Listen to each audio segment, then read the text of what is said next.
ठीक है सर। चलिए एक बार स्क्रीन पर लेकर आते हैं हाइब्रिड फंड्स का बीते 5 साल का किस तरीके का प्रदर्शन रहा है, किस तरीके का रिटर्न उन्होंने दिया है। और आपको बता दें जो डेटा हम आपको दिखाने जा रहे हैं उसमें अलग अलग कैटेगरी ऑफ फंड्स हैं। हाइब्रिड की कैटेगरी की जो सब कैटेगरीज हैं उनके अलग अलग फंड्स हैं जिन्होंने बीते 5 साल में एक अच्छा खासा परफॉर्मेंस, अच्छा खासा रिटर्न अपने निवेशकों को दिया है। देखिए इस लिस्ट में सबसे पहला नाम है ICICI Prudential equity and debt fund का। इसमें आपको कंजर्वेटिव हाइब्रिड फंड्स भी मिल जाएंगे, एग्रेसिव भी मिल जाएंगे, मल्टी एसेट भी मिल जाएंगे। सबसे पहला नाम ICICI Prudential equity and debt fund, जिसने बीते 5 साल में एवरेज तौर पर 18.30% का रिटर्न अपने निवेशकों को दिया है। उसके बाद एचडीएफसी बैलेंस एडवांटेज फंड आता है इस लिस्ट में, 16.42% का रिटर्न इसने अपने निवेशकों को दिया बीते 5 साल में एक एवरेज तौर पर। बैंक ऑफ इंडिया का कंजर्वेटिव हाइब्रिड फंड जिसने 10.96%, लगभग 11% तक का रिटर्न अपने निवेशकों को दिया। क्वांट का मल्टी एसेट फंड आता है, बहुत बार मल्टी एसेट फंड पर हम लोग चर्चा भी करते हैं, पूरे शोज हमने इस पर किए हैं। 26.48% के रिटर्न, बहुत ही शानदार रिटर्न इसने बीते 5 साल में अपने निवेशकों को दिए। और आखिर में इन्वेस्को इंडिया का आर्बिट्राज फंड आता है जिसने 6.48% के रिटर्न अपने निवेशकों को दिए हैं। सर ये जो हाइब्रिड की सब कैटेगरीज हैं, अलग अलग कैटेगरीज के रिटर्न हम लोगों ने अभी दिखाए दर्शकों को, आप इस पर क्या रिव्यू देंगे? आप इन रिटर्न्स को किस तरीके से देख रहे हैं? और अगर मौजूदा बाजार के माहौल की बात करें तो कौन सी कैटेगरी सबसे ज्यादा उपयुक्त हो सकती है किसी निवेशक के लिए? देखिए मल्टी एसेट कैटेगरी जो है वो दिव्या, अगर आप रिटर्न देखें, अच्छा जो रिटर्न आया वो आया बिकॉज उसमें गोल्ड सिल्वर का एक्सपोजर था। और जाहिर सी बात है सभी मल्टी एसेट फंड्स का जो रिटर्न आया वो ब्रॉडली कंट्रीब्यूशन उसका जो है गोल्ड और सिल्वर की वजह से हुआ है। अगेन अगर आप दूसरे जो हाइब्रिड फंड है उसमें 5 साल का जो आप ट्रैक रिकॉर्ड देख रहे हैं, जो रिटर्न है डबल डिजिट वाली रिटर्न, उसमें कॉन्ट्रीब्यूटर तो इक्विटी कॉम्पोनेंट है। और अगर आप आर्बिट्राज का देखें, क्योंकि उसमें प्योर है तो ये आर्बिट्राज फंड जो है उसका जो प्लेटफॉर्म है वो इक्विटी का ही यूज किया जाता है, बट अगर हम इसको पैक करते हैं वो करते हैं हम लिक्विड फंड्स या ultra short term fund category में, तो वहां पे देखिए आप 6-6.5% का जो रिटर्न है, तो यही डिफरेंस आ जाता है कि अगर आप प्योर डेट की तरफ आप जाएंगे तो 6-7% का आपको CAGR दिखेगा। लेकिन जहां पे आपको डबल डिजिट दिख रहा है उसमें कॉन्ट्रीब्यूशन जो डबल डिजिट होने में है वो हुई है इक्विटी कंपोनेंट की।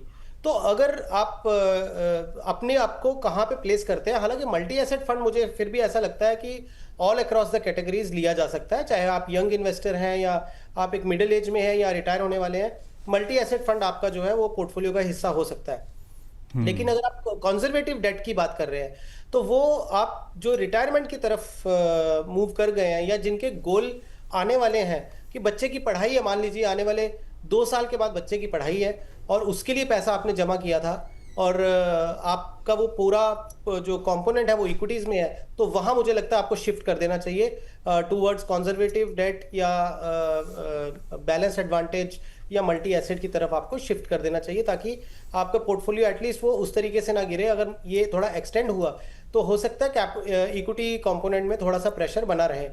तो ये देखना बहुत जरूरी है कि मैं गोल के किस पड़ाव पे हूं, जो मेरे गोल है वो मैं कहां पे खड़ा हूं। अगर आप उस गोल के पास पहुंच चुके हैं तब आप इस कैटेगरी में जो है अपने पोर्टफोलियो को शिफ्ट करें। सर लॉन्ग टर्म के लिहाज से हम लोगों ने देखा कि ये रिटर्न जो है वो शानदार रहे हैं। अगर एक साल को भी सर देखें, मैं जैसे अभी एमफी के डेटा देख भी रहा था, कमाल के अच्छे रिटर्न रहे हैं, मोस्टली ग्रीन में रहे हैं। सर अगर कोई नया निवेशक है, अगर हाइब्रिड कैटेगरी के फंड्स में एंटर करना चाह रहा है, आपको क्या लग रहा है कि कौन सी category of hybrid funds are best suited for them? यहां से मुझे ऐसा लगता है, अगर आप थोड़ी देर के लिए हम ये छोड़ दें कि वो रिटायरमेंट कॉर्पस नहीं, बस एक as a category as a fund अपने पोर्टफोलियो में चाहते हैं हाइब्रिड फंड और ड्यूरेशन उनकी लंबी है, तो ऐसे केस में बैलेंस्ड एडवांटेज फंड मुझे लगता है कि ज़्यादा सही ऑप्शन रहेगा आज की तारीख में। बिकॉज बैलेंस एडवांटेज फंड जो होते हैं यूजुअली क्या होता है, डायनेमिकली मैनेज होते हैं, और जब इक्विटीज बहुत गिरती हैं तो इक्विटी का एक्सपोजर बढ़ जाता है, और जब वो मार्केट में एक यूफोरिया आता है या बुल रन आता है, इक्विटीज काफ़ी ज़्यादा वैल्यूएशन स्ट्रेच होती हैं, तो वो थोड़ा सा एक्सपोजर कट करके डेट की तरफ चलते हैं। बहुत ही अच्छे तरीके से मैनेज कैटेगरी होती है। मुझे लगता है आज की तारीख में करंट सिनेरियो को देखते हुए बैलेंस एडवांटेज फंड एक ज़्यादा बेटर ऑप्शन रहेगा as compared to going for a multi asset या कंजर्वेटिव हाइब्रिड फंड। ठीक है सर, एक सर और सवाल इस पे हाइब्रिड कैटेगरी पे कि कितना परसेंटेज ऑफ एलोकेशन अपने पोर्टफोलियो में इसको दे सकते हैं हाइब्रिड कैटेगरी, खासकर कि तब जब किसी के पास ऑलरेडी डेट में भी निवेश चल रहा है, इक्विटी में भी चल रहा है, प्योर इक्विटी में, और गोल्ड सिल्वर फंड भी मान लीजिए उसके पास, या फिर ETF में निवेश चल रहा है, तब हाइब्रिड क्या होना चाहिए पोर्टफोलियो में? अगर है तो कितना परसेंटेज तक उसको जगह दी जा सकती है? देखिए अगर रिटायरमेंट पोर्टफोलियो है तो आपका हाइब्रिड कैटेगरी 60-70% तक होनी चाहिए। अगर आप मान लीजिए आपके गोल से 5 से 7 साल पीछे हैं तो हाइब्रिड कैटेगरी की इंट्रोडक्शन शुरू हो जानी चाहिए, विच कुड बी 25-30%।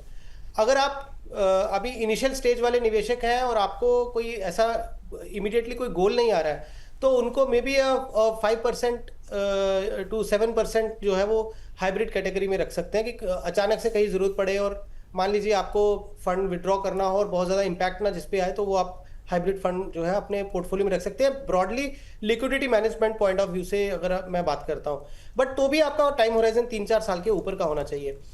तो ज़्यादा अगर आप एलोकेशन मुझे बोलेंगे तो वो रिटायरमेंट कॉर्पस जिनका बन रहा है या वो अपने जो रिटायरमेंट गोल के पास में है, वो they can go as high as 60-70% in this entire basket. मतलब वो पूरा बास्केट की हम बात करें, सिंगल फंड की बात नहीं कर रहे।